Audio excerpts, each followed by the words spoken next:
ਭਾਰਤ ਦੇ ਵਿੱਚ ਦੋ ਤਰ੍ਹਾਂ ਦੇ ਅਦਾਕਾਰ ਨੇ। ਇੱਕ ਸਰਕਾਰ ਦੀ ਬੋਲੀ ਬੋਲਣ ਵਾਲੇ ਤੇ ਦੂਜੇ ਗੈਰ ਸਰਕਾਰੀ।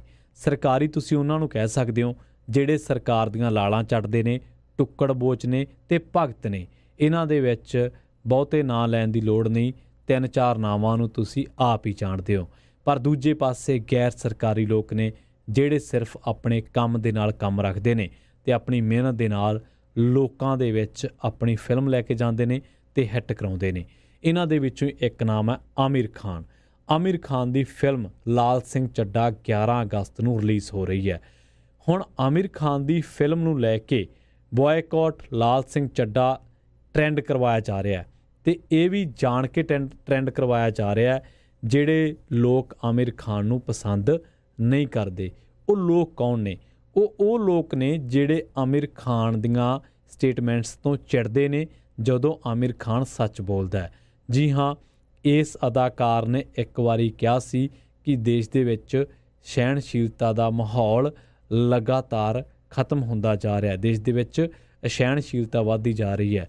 ਦੂਜਾ, ਇਹਨੇ PK ਫਿਲਮ ਬਣਾਈ ਸੀ ਜਿਹਦੇ ਤੋਂ ਕੱਟੜ ਹਿੰਦੂ ਜਥੇਬੰਦੀਆਂ, ਕੱਟੜਪੰਥੀ ਹਿੰਦੂ ਜਥੇਬੰਦੀਆਂ ਨੂੰ ਖਾਸੀ ਜਿਹੜੀ ਆ ਉਹ ਦਿੱਕਤ ਹੋਈ ਸੀ।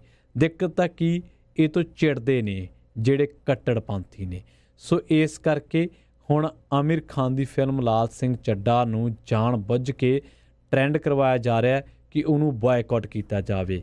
ਕਿ ਇੱਕ ਅਦਾਕਾਰ ਨੇ ਆਪਣੇ ਦੇਸ਼ ਦੇ ਲਈ ਕਿੰਨੀ ਦੇਸ਼ ਭਾਵਨਾ ਰੱਖੀ ਹੈ ਕਿ ਉਹਨੂੰ ਸਹੁੰ ਖਾ ਕੇ ਦੱਸਣਾ ਪਊਗਾ।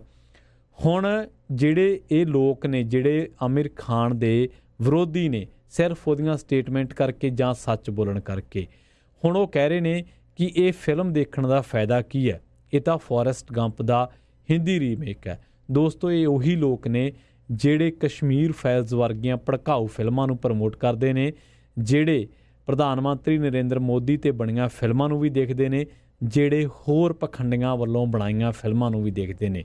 ਰੀਮੇਕ ਬਣਾਉਣਾ ਗਲਤ ਨਹੀਂ ਹੈ। ਆਮਿਰ ਖਾਨ ਦੀ ਇਸ ਫਿਲਮ ਦੀ ਚਰਚਾ ਵੈਸੇ ਹੀ ਬਹੁਤ ਹੋ ਚੁੱਕੀ ਹੈ, ਪਰ ਇਹ ਸਿਰਫ ਕੁਝ ਲੋਕ ਕਿ ਉਸ ਫਿਲਮ ਦੇ ਨਾਂ ਦੇ ਵਿੱਚ ਸਿੰਘ ਆ ਰਿਹਾ, ਇਸ ਕਰਕੇ ਵੀ ਉਹਨਾਂ ਨੂੰ ਕੁਛ ਪਰਸਨਲ ਦਿੱਕਤ ਹੈ ਇਸ ਫਿਲਮ ਦੇ ਨਾਂ ਤੋਂ ਵੀ ਤੇ ਆਮਿਰ ਖਾਨ ਤੋਂ ਵੀ। ਹੁਣ ਆਮਿਰ ਖਾਨ ਨੇ ਇਸ ਗੱਲ ਤੋਂ ਦੁਖੀ ਹੋ ਕੇ ਇੱਕ ਗੱਲ ਕਹੀ ਹੈ। ਉਹ ਕਹਿੰਦਾ ਕਿ ਮੇਰੀ ਫਿਲਮ ਦਾ ਬਾਈਕਾਟ ਕਰਨਾ ਬੇਹੱਦ ਦੁਖਦਾਈ ਹੈ। ਅਸੀਂ ਬੜੀ ਮਿਹਨਤ ਦੇ ਨਾਲ ਫਿਲਮ ਤਿਆਰ ਕੀਤੀ ਹੈ। ਉਹ ਕਹਿੰਦੇ ਕਿ ਮੈਨੂੰ ਦੁੱਖ ਵੀ ਹੋਇਆ ਤੇ ਇਹ ਵੀ ਮੈਨੂੰ ਇਸ ਗੱਲ ਦਾ ਵੀ ਦੁੱਖ ਹੋਇਆ ਕਿ ਮੈਂ ਐਸਾ ਬੰਦਾ ਜਿਹਨੇ ਆਪਣੇ ਦੇਸ਼ ਦੇ ਨਾਲ ਕਦੇ ਵੀ ਮਾੜਾ ਨਹੀਂ ਸੋਚਿਆ। ਉਹ ਕਹਿੰਦਾ ਮੈਨੂੰ ਆਪਣਾ ਦੇਸ਼ ਪਸੰਦ ਨਹੀਂ ਹੈ, ਇਹ ਸਿਰਫ ਟ੍ਰੈਂਡ ਕੀਤਾ ਗਿਆ, ਬਲਕਿ ਮੈਂ ਆਪਣੇ ਦੇਸ਼ ਨੂੰ ਬਹੁਤ ਪਿਆਰ ਕਰਦਾ। ਉਹ ਕਹਿੰਦਾ ਕਿ ਇਹ ਦੁਖਦਾਈ ਹੈ ਤੇ ਮਾੜੀ ਕਿਸਮਤ ਹੈ ਕਿ ਕੁਝ ਲੋਕ ਮੇਰੇ ਬਾਰੇ ਐਸਾ ਸੋਚਦੇ ਨੇ, ਅਜਿਹਾ ਸੋਚਦੇ ਨੇ। ਪਲੀਜ਼ ਮੇਰੀ ਫਿਲਮ ਦਾ ਬਾਈਕਾਟ ਨਾ ਕਰੋ, ਮੇਰੀ ਫਿਲਮ ਨੂੰ ਜ਼ਰੂਰ ਦੇਖੋ। ਪਰ ਦੂਜੇ ਪਾਸੇ ਕੁਝ ਭਗਤ ਟਾਈਪ ਲੋਕ ਨੇ, ਕੁਝ ਕੱਟੜਪੰਥੀ ਲੋਕ ਨੇ ਜਿਹੜੇ ਕਿ ਲਗਾਤਾਰ ਇਸ ਫਿਲਮ ਨੂੰ ਲੈ ਕੇ ਆਪਣੀਆਂ ਘਟੀਆ ਟਿੱਪਣੀਆਂ ਕਰ ਰਹੇ ਨੇ। ਹੁਣ ਜਿਹੜੇ ਲੋਕ ਆਮਿਰ ਖਾਨ ਦੇ ਸਮਰਥਕ ਨੇ ਜਾਂ ਸੱਚ ਬੋਲਣ ਦੇ ਸਮਰਥਕ ਨੇ, ਉਹ ਇਸ ਫਿਲਮ ਨੂੰ ਲੈ ਕੇ ਹੁਣ ਚੈਲੰਜ ਲੈ ਕੇ ਬੈਠੇ ਨੇ ਕਿ ਜੇਕਰ ਇੱਕ ਧਿਰ ਜਾਣ ਬੁੱਝ ਕੇ, ਖਾਸ ਕਰਕੇ ਜਿਹੜੇ ਨਰਿੰਦਰ ਮੋਦੀ ਦੇ ਭਗਤ ਨੇ ਜਾਂ ਹਿੰਦੂ ਜਥੇਬੰਦੀਆਂ ਦੇ ਨਾਲ ਰਾਬਤਾ ਰੱਖਦੇ ਨੇ ਜਾਂ ਖਾਨ ਨਾਂ ਤੋਂ ਚਿੜਦੇ ਨੇ ਜਾਂ ਸਿੰਘ ਨਾਂ ਤੋਂ ਚਿੜਦੇ ਨੇ, ਉਹ ਬੇਸ਼ੱਕ ਬਾਈਕਾਟ ਕਰੀ ਜਾਣ, ਪਰ ਦੂਜੇ ਪਾਸੇ ਅਸੀਂ ਵੀ ਇਸ ਕਤਾਰਬੰਦੀ ਦਾ ਮੂੰਹ ਤੋੜਵਾਂ ਜਵਾਬ ਦਿਆਂਗੇ। ਫਿਲਮਾਂ ਅਦਾਕਾਰਾਂ ਨੂੰ ਸਿਆਸਤ ਦੇ ਵਿੱਚ ਲਿਆਉਣਾ ਮੰਦਭਾਗਾ ਇਸ ਕਰਕੇ ਕਿ ਉਹਨਾਂ ਦੀਆਂ ਫਿਲਮਾਂ ਦਾ ਸਿਆਸੀਕਰਨ ਕਰਨਾ। ਉਹ ਸਿਆਸਤ ਦੇ ਵਿੱਚ ਆਉਣ, ਕੋਈ ਗਲਤ ਗੱਲ ਨਹੀਂ ਹੈ। ਫਿਲਮੀ ਅਦਾਕਾਰ ਸਿਆਸਤ ਦੇ ਵਿੱਚ ਆਉਂਦੇ ਵੀ ਨੇ ਤੇ ਕਾਮਯਾਬ ਵੀ ਹੁੰਦੇ ਨੇ, ਇਹ ਇੱਕ ਵੱਖਰੀ ਬਹਿਸ ਹੋ ਸਕਦੀ ਹੈ। ਪਰ ਕੀ ਫਿਲਮਾਂ ਨੂੰ ਸਿਆਸੀ ਏਜੰਡੇ ਵਾਸਤੇ ਵਰਤਣਾ ਇਹ ਜਾਇਜ਼ ਹੈ? ਉਹ ਫਿਲਮਾਂ ਜਿਹੜੀਆਂ ਨਰਿੰਦਰ ਮੋਦੀ ਦੀ ਭਗਤੀ ਕਰਨ ਜਾਂ RSS ਦੀ ਵਿਚਾਰਧਾਰਾ ਨੂੰ ਅੱਗੇ ਲੈ ਕੇ ਜਾਣ, ਉਹ ਫਿਲਮਾਂ ਜਾਣ ਬੁੱਝ ਕੇ ਹਿੱਟ ਕਰਾਈਆਂ ਜਾਂਦੀਆਂ ਨੇ।